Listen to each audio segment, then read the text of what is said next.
নাম কি তোমার? তোমার নাম কি? তাসনুফা।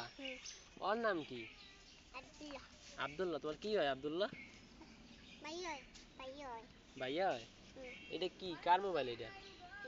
কার মোবাইল এটা? কার মোবাইল? তুমি টিপতে পারো? কি টিপো এগুলো কি? কি টিপো? হ্যাঁ ব্যাটা ভাঙবে। তুমি চালাক হইলো না, তোমার দেখলাম না দিন অনেক ছোট। কেন বলি কইলাম ব্যাট ভাঙবে।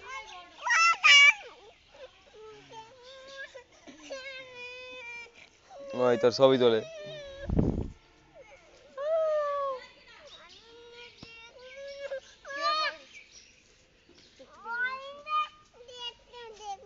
আরে বল এই মোবাইল দে। হ্যাঁ আব্দুল্লাহ। তোরটা কই মোবাইল? আব্দুল্লাহ তো তোরটা তোর দিস কি দেই হয়? নাকি একদম দিত নাকি? হ্যাঁ Z60 প্লাস ঠাডা প্লাস সত্যি তোর একই মোবাইল কিনছো?